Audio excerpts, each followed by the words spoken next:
हम सब श्रवण करेंगे श्रीमद् भागवतम के अंतर्गत प्रथम स्कंध अध्याय 18 और श्लोक संख्या 15 नंबर श्लोक से आज हम प्रारंभ करेंगे। ओम नमो भगवते वासुदेवाय। ओम नमो भगवते वासुदेवाय। ओम नमो भगवते वासुदेवाय। तन्नो भवान् वै भगवत्प्रधानो महत्तमैकान्तपरायणस्य हरेरुदारं चरितं विशुद्धं शुश्रुतस्तामनो वितनोतु विद्वन्। हे सूत गोस्वामी, ये कौन संबोधन कर रहे? सौनक जी, जो सौनकादि ऋषियों को रिप्रेजेंट कर रहे हैं, वही उन सारे ऋषि मुनियों के बिहाफ पे क्वेश्चनिंग करते हैं बीच बीच में। हे सूत गोस्वामी, आप विद्वान हैं तथा भगवान के शुद्ध भक्त हैं। केवल विद्वान है ऐसा नहीं, विद्वान तो बहुत सारे हैं इस जगत में। कहने वाले तो रावण को भी विद्वान कह देते हैं, जिसको छोटे से भी इतनी भी बुद्धि नहीं है कि पराई स्त्री माता के समान होती है। जो हमारे इस सनातन धर्म का बेसिक है, मातृवत पर दारेशु पर द्रव्येशु लोष्टवत, तो ऐसे व्यक्ति को भी लोग विद्वान कह देते हैं इजीली। लेकिन इसमें कह रहे हैं आप विद्वान हैं, साथ में क्या है? भगवान के शुद्ध भक्त हैं, क्योंकि आपकी सेवा का प्रमुख उद्देश्य भगवान है। अतः आप कृपया हमें भगवान की लीलाएं कह सुनाएं, जो समस्त भौतिक विचारधारा से ऊपर हैं, क्योंकि हम ऐसा संदेश प्राप्त करने के लिए आतुर हैं। सौनक जी कहते हैं, हे सूत गोस्वामी, आप क्या हैं? परम विद्वान हैं, शास्त्रों के ज्ञाता भी हैं, उनके यथार्थ मर्म को समझते हैं, भगवान के शुद्ध भक्त हैं। इसमें जो मेन है, वो जो जिसको कह सकते अंग नहीं, अंगी जिसको कह सकते हैं, वो क्या है? शुद्ध भक्त होना, और जो विद्वान होना वो अंग है, भगवान के शुद्ध भक्त है। और एक और सुंदर सी बात कह रहे हैं, क्योंकि आपकी सेवा का प्रमुख उद्देश्य भगवान है। आपके जीवन का जो सेंटर पॉइंट है वो कौन है? भगवान है। अतः आप कृपा करके हमें भगवान की लीलाएं कह सुनाएं। आपके जीवन का जो केंद्र बिंदु है वो भगवान है, और आप उनके शुद्ध भक्त हैं और साथ में विद्वान भी हैं। प्रैक्टिकली आपने शास्त्रों का भी अध्ययन किया है। तो अतः और जो जिसके सेंटर पॉइंट में भगवान होंगे, जो उनके ही निरंतर चिंतन में रत होगा, वही उनके बारे में सही जानकारी उपलब्ध करा पाएगा। कृपया आप हमें भगवान की लीलाएं कह सुनाएं। इसलिए आप हमें हम पे कृपा करके, हमारी कोई योग्यता तो नहीं है, या हम आपको बाध्य भी नहीं कर सकते कि हम इतने पैसे देंगे तुम कथा सुना दो हमें। आप हमें कृपा करके हमें भगवान की लीलाएं सुना दीजिए। वो लीलाएं कैसी हैं? जो समस्त भौतिक विचारधारा से ऊपर हैं, जो भौतिक धरातल पर नहीं आती हैं। वो ऐसी नहीं है कि हमने भगवान की कोई बाल लीला सुनी तो हम कंपेयर करें, ओ हमारा बच्चा भी तो ऐसे ही करता, हाँ ऐसे ही करते ठाकुर जी भी। वो भौतिक धरातल पर नहीं है, क्योंकि हम ऐसा संदेश प्राप्त करने के लिए आतुर हैं। जो पहली कंडीशन हमारे वेद शास्त्र देते हैं भगवत प्राप्ति के लिए, अथा तो ब्रह्म जिज्ञासा, जिज्ञासा तो हो मन में, सुनने की आतुरता तो हो, तब जाके तो हम उसको समझ पाएंगे, वरना कोई जबरदस्ती नहीं समझा पाएगा हमें, क्योंकि हम ऐसा संदेश प्राप्त करने के लिए आतुर हैं। हम आतुर हैं, हम जिज्ञासु हैं, हम सुनना चाहते हैं, भगवान की लीलाओं को सुनने के इच्छुक हैं। जब इंटरेस्ट होता है इस जगत में भी, हम देखते हैं मटेरियल वर्ल्ड में भी, आप किसी को कुछ जबरदस्ती करा नहीं सकते हैं। जैसे कितना ही प्रयास कर ले, छोटे बच्चों का एग्जाम्पल लें, कि कोई माता पिता सोचे इसको डॉक्टर बनाएंगे जी, हम डॉक्टर बनाएंगे, पर उसका इंटरेस्ट ही नहीं है उस फील्ड में या पढ़ने में, तो कैसे बनाएंगे? पहले बेसिक इंटरेस्ट होना तो आवश्यक है। या कोई सा भी कार्य हो, कितना ही किसी को प्रवचन कर दो सेवा की ये लाभ है, भगवान की सेवा से ये होता है, हमें करनी चाहिए भगवान की सेवा, ऐसे उसकी रुचि ही नहीं तो नहीं करवा सकते। तो पहला है रुचि। तो यही यहाँ पर कहा जा रहा है कि हम सब इच्छुक हैं सुनने के, अतः आप हमें भगवान की लीलाएं श्रवण करवाइए। सवै महाभागवतः परीक्षित येनापवर्गाख्या मदभ्रा बुद्धिया ज्ञानेन वैयाशकिश शब्दितेन भेजे खगेंद्र ध्वज पाद मूलम। हे सूत गोस्वामी, कृपा करके भगवान की उन्हीं कथाओं का वर्णन करें जिनसे महाराज परीक्षित, जिनकी बुद्धि मोक्ष पर केंद्रित थी, उन भगवान के चरण कमलों को प्राप्त कर सके जो पक्षीराज गरुड़ के आश्रय हैं। इन्हीं कथाओं का उच्चारण व्यास पुत्र श्री जो सुखदेव गोस्वामी है उनके बारे में कहा जा रहा है, उनके द्वारा हुआ था। और बता भी नहीं कि कौन सी वाली सुनानी है हमें भगवान की कथाएं, कौन सी वाली सुनानी है जो परीक्षित महाराज ने जो श्रवण की और जो भगवान जो गरुड़ पर बोल सकते हैं विराजमान होने वाले भगवान के चरण कमलों को फिर उन्होंने प्राप्त कर लिया। महाराज परीक्षित ने जिन कथाओं को सुन के वही वाली हमें सुनाओ, हमें वही कथाएं सुनाओ जो सुखदेव गोस्वामी ने सुनाई। क्योंकि भगवान से रिलेटेड भी बहुत कुछ मटेरियल हो सकता है ना, तो हमें वो सुनाओ जो सुखदेव गोस्वामी ने सुनाया था, हमें वो सुनाओ जिससे परीक्षित महाराज ने भगवत प्राप्ति कर ली भगवान के चरण कमलों की, हमें वही सुनाइए। तन्नः परम पुण्यम संवृतार्थ माख्यानमत्यद्भुत योगनिष्ठम आख्याय अनंताचरितोपपन्नम पारीक्षितम भगवताभिरामम। अतः कृपा करके हमें अनंत की कथाएं सुनाएं, क्योंकि वे पवित्र करने वाली तथा सर्वश्रेष्ठ हैं। इन्हें ही महाराज परीक्षित को सुनाया गया था और वे भक्ति योग से परिपूर्ण होने के लिए शुद्ध भक्तों को अत्यंत प्रिय हैं। अतः कृपा करके हमें अनंत की कथाएं सुनाएं। भगवान को एक नाम है भगवान का अनंत, क्योंकि भगवान के पास जो कुछ भी है वो अनंत है। अनंत में जिसका कोई अंत नहीं है। हमारे पास जो कुछ भी है उसका एक एंड पॉइंट है।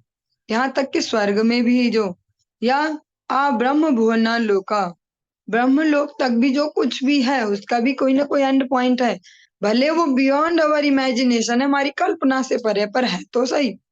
लेकिन जो भी भगवान के पास कुछ भी है वो अनंत है। भगवान का एक नाम है अनंत, क्योंकि वे पवित्र करने वाली तथा सर्वश्रेष्ठ हैं। भगवान की जो कथाएं वो कैसी हैं? वो परम पवित्र करने वाली हैं। उनसे हृदय के कलमश बहुत जल्दी दूर हो जाते हैं। इस जगत में कोई और आर्टिफिशियल तरीका नहीं है हमारी भावनाओं को बदलने का या हमें मन के कलमश को दूर करने का। भगवान की लीला कथाओं के श्रवण से ही ये कलमश दूर हो सकता है। नष्ट प्राय अभद्रेषु नित्य भागवत सेवया। भगवान की इस श्रीमद् भागवतम को सुनने से हमारे जितने भी अभद्र हैं, जो भी अमंगल हैं और अननेसेसरी है, वो सब नष्ट हो जाता है और हमारा जीवन क्या होता है? परम पवित्र तथा सर्वश्रेष्ठ है। इससे श्रेष्ठ और कोई नहीं। चाहे भगवान की बाल लीलाएं बोले तो फिर उनसे श्रेष्ठ किसी और की बाल लीलाएं नहीं है। चाहे वो मनुष्य हो, चाहे वो देवता भी क्यों ना हो। भगवान की समृद्धि की बात करें कि कितना इन पे अगर धन से देखें तो जो धन की देवी है वो तो उनके चरणों पर है। लक्ष्मी सहस्त्र सत संभ्रम से व्यमानम, हजारों हजारों से लक्ष्मियां, सहस्त्र सत मीन्स करोड़ों, ऐसे करोड़ों करोड़ों लक्ष्मियां वो संभ्रम संकुचित होके, ऐसे डर डर के कुछ गड़बड़ ना हो जाए, कुछ गड़बड़ ना हो जाए, ऐसे आपके श्री चरणों की सेवा कर रही हैं। ब्रह्मा जी ब्रह्म संहिता में कहते हैं लक्ष्मी सहस्त्र सत संभ्रम से व्यमानम। और तो इस प्रकार से भगवान से ज्यादा धन भी किस पर हो पाएगा। यश की बात करें तो भगवान से ज्यादा कीर्ति किसकी है। बल भी भगवान से ज्यादा किसी पर नहीं, बुद्धि भी भगवान से ज्यादा किसी पे नहीं, ग्रस्त भी देखे तो भगवान से बड़ा ग्रस्त किसी का नहीं, और भगवान का सन्यास देखें तो सन्यासी भी फिर महापुरुष से बड़ा कोई नहीं। इस प्रकार से भगवान कृष्ण ही सर्वोपरि सर्वश्रेष्ठ हैं। और जो ये अनंत वर्ड है, इसको अगर हम प्रैक्टिकली अभी जिस फेज में चल रहे हैं भक्ति साधन में, अगर समझे कि प्रत्येक जीव अलग अलग प्रकार की एक्सपेक्टेशन लेके भगवान को सरेंडर करता है। चतुर्विधा भजन्ते माम जना सुकृतिनो अर्जुना, आर्तो जिज्ञासुर अर्थार्थी ज्ञानी च भरतर्षभ। 4 प्रकार की जिज्ञासाएं लेके के लालच को लेके, इन भावनाओं को लेके भगवान के शरण में आते हैं। कोई भी जीवात्मा सरेंडर करते हैं। किसी जीवात्मा का जो भी लक्ष्य हो, अगर उसको वो भी एक अच्छे स्टेज तक चाहिए या फुलफिलनेस चाहिए कि बस मुझे बहुत धनी बनना है, बहुत धनी बनना है, तो उसको क्या करना होगा, उसको अच्छे से भगवान का नाम का आश्रय और उस धन में भगवान को पार्टनर बनाना होगा कि इतने आपके, हाँ इतने आपके। तो जब भगवान को पार्टनरशिप देंगे तभी तो वो जल्दी से बढ़ेगा, अपने भाग्य के दम पर नहीं बन पाएंगे। ये बात हो रही है अभी भौतिक इच्छाओं की भी, जो सोचते हैं कि भक्ति के थ्रू भौतिक इच्छाएं भी पूरी करें, तो उसके लिए भी हमें सेंटर में भगवान को ही रखना होगा। हम बहुत नॉलेजेबल हो जाएं, बहुत ज्ञानी हो जाएं, तो भगवान को सेंटर में रखे, ठाकुर जी आप मुझे दिमाग देना, क्योंकि वो स्पष्ट कहते हैं ददामि बुद्धि योगम, मैं ही दिमाग देता हूँ। तो भगवान को सेंटर में रखकर जो करेंगे वो अच्छे से उस फुलफिल कर पाएगा, हमको संतुष्टि भी दे पाएगा। वरना हम पूरे जीवन भर फ्रस्ट्रेशन लेकर जीते रहेंगे, ये करना था, ये करना था, ये नहीं हो पाया, ये नहीं हो पाया, ये नहीं हो पाया। अगर भगवान को सेंटर में रखकर करेंगे तो कोई भी टारगेट अचीव हो सकता है इस जगत में।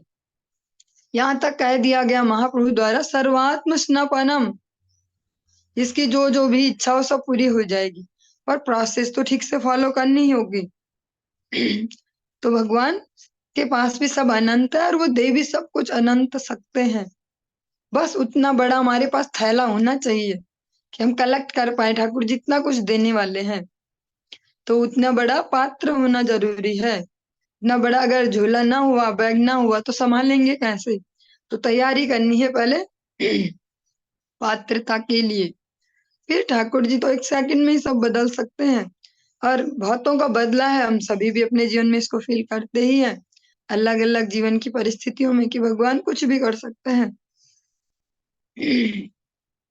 इन्हें ही महाराज परीक्षित को सुनाया गया था, और जो भगवान की ये परम पवित्र करने वाली और सर्वश्रेष्ठ कथाएं यही महाराज परीक्षित को सुनाई गई थी, ऐसे व्यक्ति को जिसके सिर पर मौत खड़ी ही है, और जो सर्व संपन्न है, शक्ति संपन्न है, धन है, ऐश्वर्य है, प्रजा है, पुत्र है, परिवार है, सब कुछ है, और ऐसे व्यक्ति को ये कथा सुनाई गई, तो ये बहुत ज्यादा इम्पोर्टेंट है।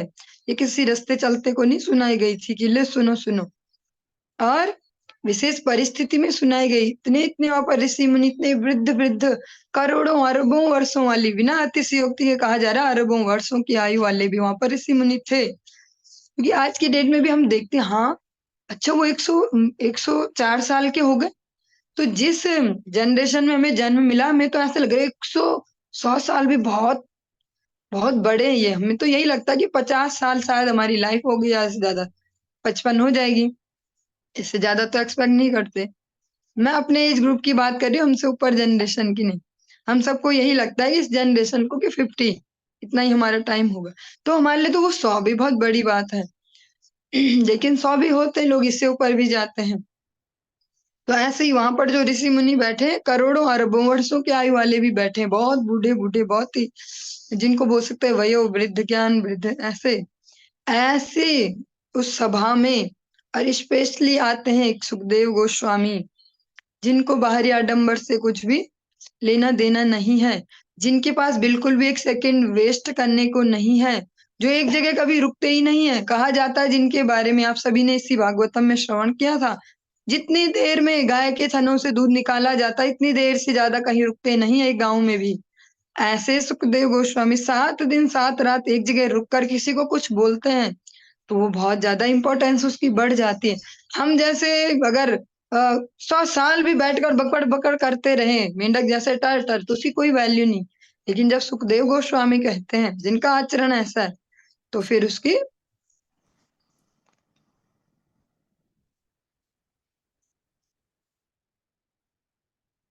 अलग कीमत हो जाती है।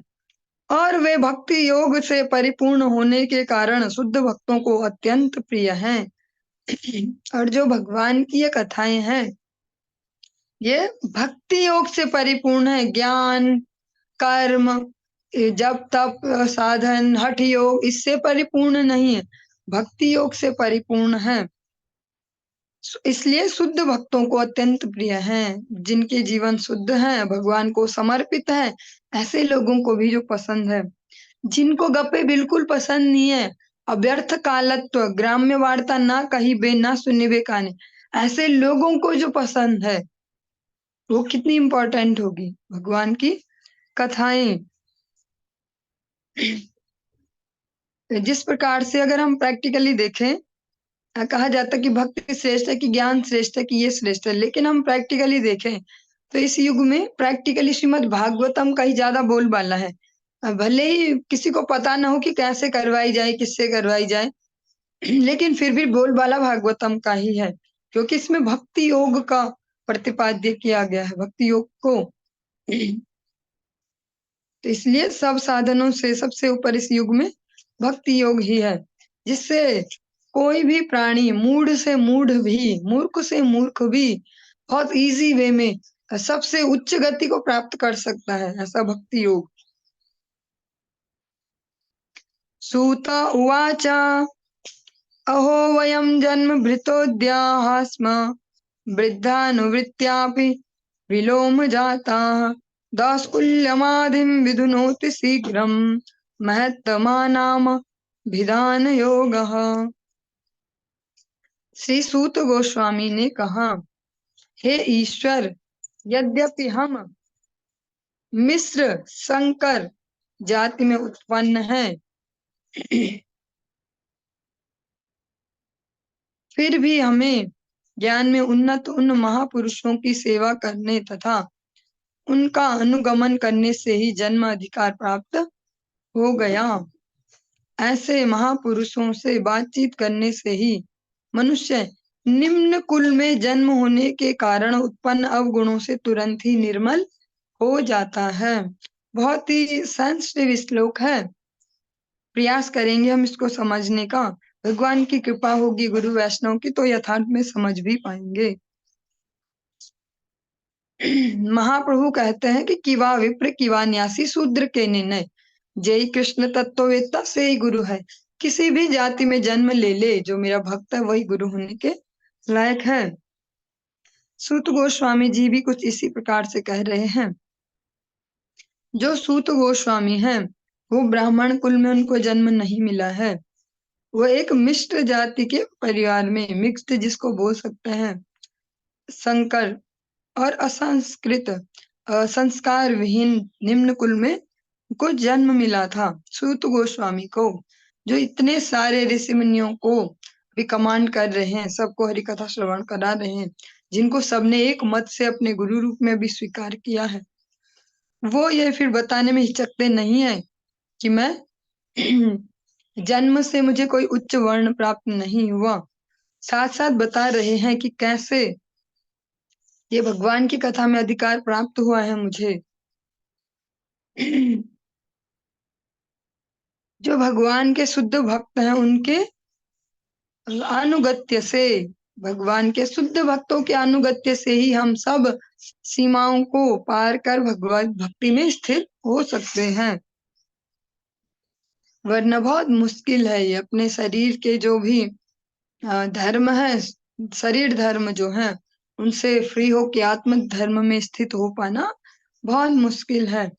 जैसे हम सभी भी देखते हैं कि प्रैक्टिकल लाइफ में हम भले ही सुबह सुबह कक्षा सुन रहे हैं, हम गुरु वैष्णव का अनुगत्य करते हैं, फिर भी जैसे जैसे कोई सा त्योहार आ जाता है या कोई से व्रत आ रहे हैं या कुछ भी, तो जो बेसिक अभी स्टार्टिंग फेज में या बहुत सारे भक्तों के बहुत सारे वर्ष भी हो गए, उनको भी संदेह उत्पन्न होता कहीं ना कहीं कि ये हमें इसको करें ना करें, नहीं करेंगे तो कुछ गड़बड़ तो नहीं होगी। ये क्यों होता है? क्योंकि अभी हम इन शरीर धर्मों में ही स्थित हैं। शरीर धर्म हो गया जो हमको शरीर प्राप्त हुआ, इससे रिलेटेड जो है कि हमारे समाज इसमें ऐसा चलता है, इसमें ये परंपरा में पैदा हुई है, वहां ऐसा ही चलता था और यही हमें करना पड़ेगा। लेकिन इससे ऊपर है आत्म धर्म। शरीर दूसरा प्राप्त हो सकता है, आत्मा तो दूसरी नहीं होती, वही रहती है, वही नए नए शरीरों को बदलती है। शरीर धर्म हर शरीर के साथ बदलते जाते हैं। कुत्ता शरीर में कुत्ता धर्म अलग होगा, कुत्ता शरीर का धर्म, बिल्ली शरीर में अलग धर्म होगा, मनुष्य शरीर में अलग होगा, और जो आत्मा है, आत्म तत्व है, उसका एक ही धर्म है। तो आत्म धर्म में स्थित कौन हो पाएगा? कौन अपने उन शरीर धर्मों से ऊपर उठ पाएगा? जो उसका एकमात्र उपाय क्या बताया? जो महत् पुरुष हैं, भगवान के शुद्ध भक्त हैं, उनसे जिज्ञासाएं करने से, उनसे बातचीत से, बातचीत भी कैसी? भगवत जो भगवान को सेंटर में रख के जो उनसे वार्तालाप होगा, जो परिप्रश्नेन सेवया, उससे ही हम अपने जो भी शरीर धर्म है उनसे थोड़ा ऊपर उठकर भगवत भक्ति में स्थिर हो पाएंगे, आत्म धर्म में। सूत गोस्वामी जी कहते हैं भगवान के जो भक्त है उनकी सेवा करने से और उनका अनुगमन करने से ये मुझे अधिकार प्राप्त हो पाया है। जब शुद्ध भक्तों से हम वार्तालाप करते हैं, कथा प्रसंग भगवान के निमित्त कुछ करते हैं, तो फिर निम्न कुल में उत्पन्न होने के कारण जो अवगुण है वो तुरंत ही निर्मल हो जाते हैं। बहुत सारे इसको प्रैक्टिकली भी इस जगत में भी जो कोई से भी फील्ड में प्रोफेशनली भी वर्किंग कर रहे हैं, उनको भी अगर कोई ढंग की कंपनी में जॉब कर रहे हैं तो बीच बीच में ट्रेनिंग्स दी जाती हैं। उन ट्रेनिंग में एक हिस्सा ये भी है पर्सनैलिटी डेवलपमेंट। उसका एक हिस्सा ये भी होता है कि कुछ चीजें हमारे पास बाय बर्थ है, कुछ हमारे स्वभाव में जो गड़बड़ियां या कुछ भी बाय बर्थ है, लेकिन ये बताया जाता है कि हम इनको प्रयास करके मिनिमाइज तो कर ही सकते हैं।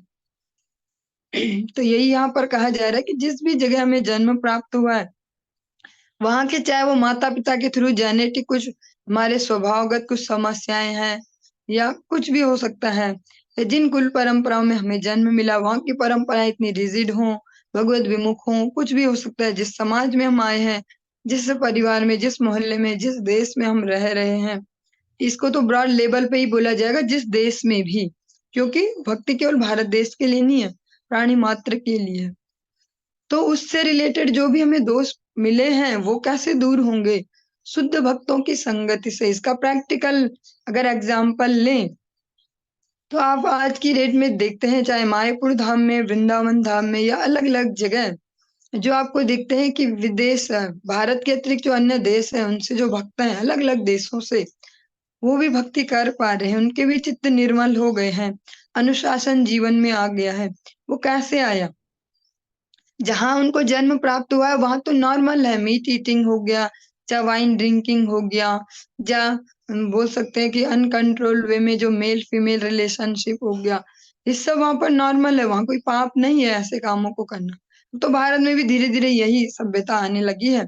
फिर भी यहाँ पर फिर भी अभी ऐसी जनरेशन बची है जो टोक सकती है, अरे हमारे जमाने में ऐसा नहीं होता था, हमारे जमाने में ये नहीं होता था। लेकिन वहां पर ऐसा नहीं है, वहां उनके जमाने में भी ऐसा ही होता था, जो बोल सकते थे कि हमारे जमाने में नहीं होता। लेकिन उन सब ने भी अपने आचरणों को कैसे शुद्ध कर लिया, कैसे अनुशासन जीवन में आया? एकमात्र कारण है शुद्ध भक्तों की संगति। शुद्ध भक्तों की संगति ही हमें जो हमारी वो परमानेंट कंडीशनिंग है, जन्म से प्राप्त हुई है या जिस स्थान पर जन्म मिला उससे प्राप्त हुई है, उस सब को वो जिस प्रकार से बोल सकते हैं, कोई भी कंप्यूटर या हम मोबाइल को फिर से रिबूट करते हैं, फिर से रिफ्रेश कर दिया, तो जो उसकी रीइंस्टॉलमेंट है ये वो कैसे होगी? शुद्ध भक्तों की संगति से। जन्म से भी बहुत सारे दोष प्राप्त हैं, अनेक अनेक जन्मों से भी जो हमारे स्वभाव बने हुए हैं उन सब को भी शुद्ध भक्तों की संगति से ही दूर किया जा सकता है और निर्मल जो चरित्र है वो बनाया जा सकता है। इसीलिए बहुत सरलता से एक उपदेश को सारे ग्रंथ सारे पंथ कहते हैं क्या? साधु संग सर्व शास्त्र काय, लावा मात्र साधु संग सर्व सिद्धि है। सब सही हो जाएगा, सब परफेक्ट हो जाएगा साधु संग करने से। बशर्ते जिस साधु का हम संग कर रहे हो भगवान निष्ठ हो, भगवान के एकांतिक भक्त हो, भगवान के लिए भगवान को सेंटर में रख के अपने जीवन को चलाते हों। कुतः पुनर्गृणतो नाम तस्या महत्तमेकांत रायणस्या योऽनंत शक्तिर् भगवान अनंतो महद्गुणत्वाद यमनंत माहु। और उनके विषय में क्या कहा जाए, जो महान भक्तों के निर्देशन में अनंत के पवित्र नाम का कीर्तन करते हैं, जिनकी असीम शक्ति है। भगवान जो शक्ति में असीम तथा गुणों में दिव्य हैं, वे अनंत कहलाते हैं। जो अभी हमने श्लोक श्रवण किया उससे एक कदम आगे है। अभी तो कहा जा रहा है कि अगर शुद्ध भक्तों के पास थोड़ी देर भी रहते, उनसे बातचीत करते हैं थोड़ी सी, हमारे जीवन में अनुशासन आता है। जीवन की जो ऐसे कमियां हैं जो बाई बर्थ हमें मिली हैं तो भी दूर हो जाती हैं। लेकिन यहाँ पर इससे एक कदम आगे बढ़ाया जा रहा है, एक स्टेप और आगे। और फिर ऐसे लोगों के लिए क्या कहा जाए जो ऐसे महान भक्तों के अनुगत्य में भगवान के पवित्र नाम का कीर्तन करते हैं। जो ये भागवतम है इसको विशेषतया इंट्रोड्यूस किया गया है कलयुग के जीवों के लिए, इसलिए इसमें वही सब धर्म निरूपित है जो कलयुग में बोल सकते हैं बहुत ही नेसेसरी है, अर्जेंट है, मस्ट है। इसके अतिरिक्त कुछ नहीं बोला गया 10 प्रकार का, ये भी कर लो, ये भी कर लो, ऐसा कर लेना वैसा, क्योंकि इतना समय नहीं होगा कलयुग में किसी पे, इतना बुद्धि विवेक नहीं होगा, कितना दिमाग चला चला के फिर स्थिर करे कि क्या करना चाहिए। यहाँ पर ready to eat, ready to हर चीज रेड, ऐसे ही है ना इंस्टेंट। तो ये भी हमारे लिए इंस्टेंट वे निकाला गया, आप इतना करो और हो गया आपका। तो वो जो इतना सा है जिससे हो जाएगा हमारा, वो क्या है?